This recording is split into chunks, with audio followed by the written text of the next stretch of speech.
For this episode, we'll be talking all about doubt.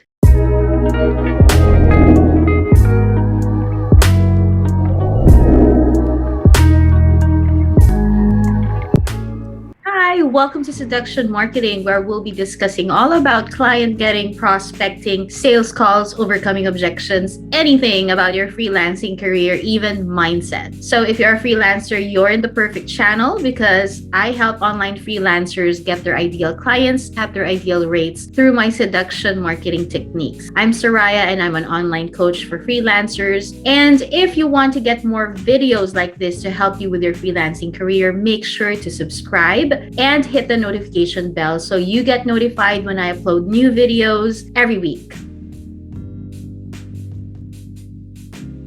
So that is the one thing that I've been getting in my inbox, in my emails, that hinders most freelancers from actually progressing in their freelancing career or from actually just getting their first client. It's just self-doubt, okay? And self-doubt usually sounds like, what if I'm not good enough? What if I don't have experience? What if the client gets disappointed in me? What if I'm not able to deliver the results? So it's all doubting ourselves, not trusting ourselves enough, and not believing that we have what it takes. And we can't actually blame ourselves for that because most of our doubt actually comes from deep-rooted fears from way, way back in our childhood. Okay, so right now I'll be discussing some things that I've learned along the way, how to overcome doubt. So this is a mixture of everything that I've learned from my mentors and hypnotherapists and from reading about psychology and whatnot. So I hope these tips help you because it has really helped my students and my mentees in my course Seduction Marketing. So I'd like to share them with you right now. And actually, if you want more videos like this, just tell me in the comment section below, okay? Number one tip to overcome doubt is to find out what the root cause of the doubt is, where the doubt came from. So number one, find out where the doubt came from. As I mentioned a while ago, some or most of our doubts actually came from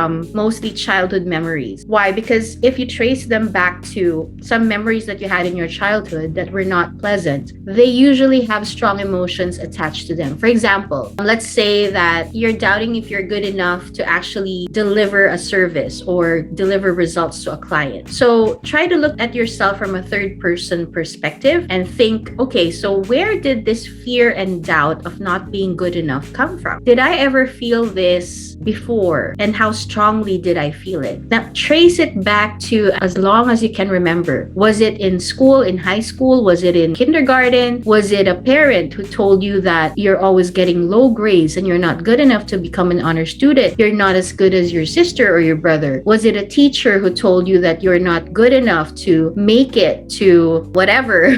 Was it someone who told you that you're not good enough for a sports club or to get into varsity? And then try to think of all the feelings that you had at that time. Mostly you would remember there was fear, there was shame, there was embarrassment, there was humiliation. There was a certain part of you that actually was afraid to experience those feelings again. And that became your story. So because memories actually stick longer when there are strong emotions attached to them. So those feelings of embarrassment, shame, humiliation, they actually made that memory stick out inside or stick in you. And it made you feel that whenever there is an instance that would, possibly make you feel embarrassed or humiliated, you want to run away from that because you don't want to feel it again because that has become your story. So we can't blame ourselves for that because, again, it's like been programmed into our minds in order to protect us from feeling those feelings again. So that has become your narrative. That has become your story. I'm not good enough, so I won't try because I don't want to be embarrassed. All right. So number two, what to do is once you've identified where the fear and doubt came from, number two, identify a time in your past, in your experiences, where you were able to actually prove that that was not true, that what you're fearful of or what you're doubtful of is not true. Look for one experience. For example, you didn't pass in an exam at a prestigious school, a university that you've been dreaming of. That made you feel that you weren't good enough. But then again, you retook the exam. And after that second retake, you actually actually passed. All right. So you actually passed into that school. So now the first narrative is not true anymore, that you're not good enough for that school,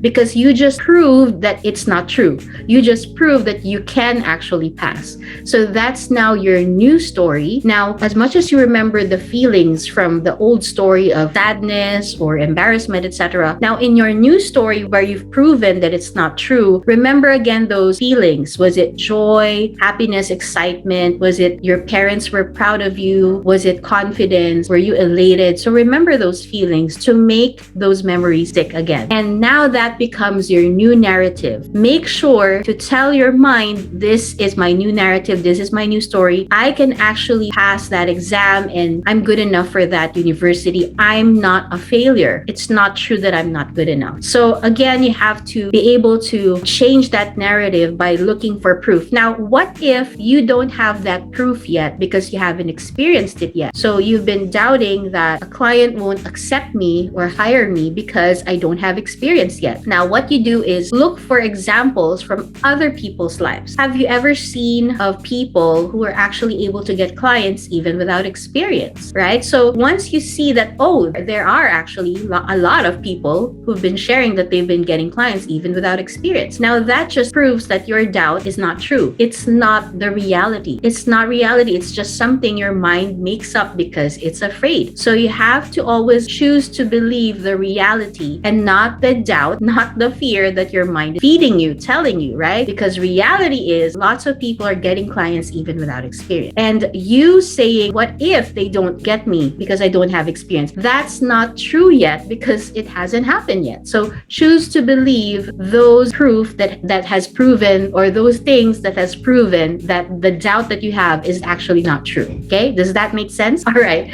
So tell me in the comment section if it makes sense or not. Anyway, so that's number 2. And number 3, this is my favorite, because number 1 and number 2 actually need a long processing. So sometimes it takes months or weeks to process. So it's not that easy really to let go of narratives. And I actually do group coaching in my course, Art of Seduction Marketing Mastery. And most of my students, that's their favorite part, when we slay those limiting beliefs. But it really does take time. So I do understand. Now, number 3 is kind of a shortcut or a hack. And it's my favorite question to ask whenever I'm in doubt of myself. So it's just one simple question. Number 3, ask yourself, what's the worst that could happen if I give in to my doubt? What's the worst that could happen? Okay. So if your doubt is, I'm not good enough because I don't have experience, therefore I don't want to apply because I just might get rejected. What's the worst that would happen if you don't try to get a client? Of course, you won't have money. The worst that could happen if you don't have income, you won't be able to provide food on the table, provide for your family. If you're not yet a provider, you won't be able to get your goals, get your dream house, get your travel goals, get whatever dreams or whatever you want from that money, right? That's the worst that could happen. And what's the worst that could happen if you keep on not getting that? If you keep on living this kind of life that you don't like for 10 more years, for 20 more years, and you're still stuck in this life, what's the worst thing that could happen if you give in to that doubt? It really is the worst thing, right? Being stuck and not being able to pull yourself out of that situation. Now, ask yourself the opposite. What's the worst that could happen if I do overcome my doubt and just do it? The worst that could happen if I do approach a client, right? The worst that could happen is they probably would say no. They would reject me. And does that sound as bad as living the same miserable life 10 years, 20 years from now, right?